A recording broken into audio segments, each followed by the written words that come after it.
తిరుపతి దేవస్థానంలో ప్రసాదంలో జరిగిన కల్తీ గురించి ఈ రోజు గవర్నర్ గారిని కూడా కలవడం జరిగింది. గవర్నర్ గారికి వివరంగా చెప్పడం జరిగింది.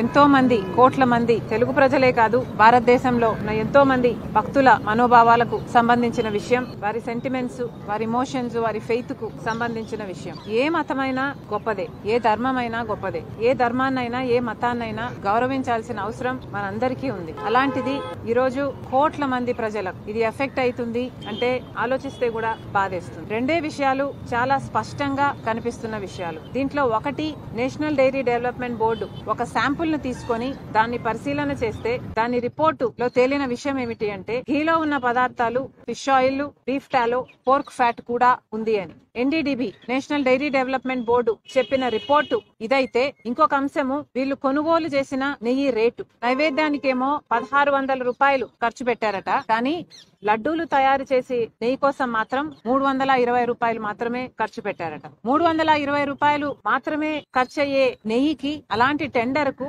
వీళ్ళు ఓకే చెప్పడం అంటే, అది కూడా పక్కన నైవేద్యానికి వాడే నెయ్యి 1600కు ఓకే చెప్పి మరి 320 రూపాయలకే వాళ్ళు సప్లై చేస్తున్నది నెయ్య, నూనె, నీళ్ల, క్రూడ్ ఆయిల్ ఏమి సప్లై చేస్తున్నారు అన్న కనీసం ఇంగితం లేకుండా ఆ టెండర్లు ఓకే అయిపోయాయి, ఆ సప్లై మొదలైపోయింది. దాంట్లోనే అర్థం అయిపోతుంది ఏదో తప్పు జరిగింది అని. ఈ రెండు విషయాలు ఇంత స్పష్టంగా కనిపిస్తున్నాయి. ఒకటి, నేషనల్ డైరీ డెవలప్మెంట్ బోర్డు ఇచ్చిన రిపోర్ట్ లో ఉన్న కల్తీ, ఇంకొకటి వాళ్ళు సప్లై చేస్తున్న నెయ్యి కాస్ట్. ఈ రెండు విషయాలు పరిశీలన చేస్తే తప్పు జరిగింది అన్న విషయం స్పష్టం అవుతుంది. కానీ జగన్మోహన్ రెడ్డి గారి ప్రభుత్వంలో ఏ సప్లయర్లనైతే వాళ్ళు చూస్ చేశారో, ఏ టెండర్లనైతే వాళ్ళు ఓకే చేశారో, అవే టెండర్లు, అవే సప్లయర్లు ఇచ్చిన శాంపుల్స్ ప్రకారం వచ్చిన రిపోర్టు వల్ల ఇది తప్పు అని తెలిస్తే, మరి చంద్రబాబు గారు ఈ విషయం తెలిసింది 23 జూలై అయితే దాదాపు 2 నెలల పాటు ఎందుకు ప్రజలకు చెప్పలేదు అన్నది అర్థం కాని విషయం. కాబట్టి ఇది భక్తికి సంబంధించిన విషయం కాబట్టి, ఇది రాజకీయాలకు అతీతంగా చూడాల్సిన అవసరం ఉంది. కాబట్టి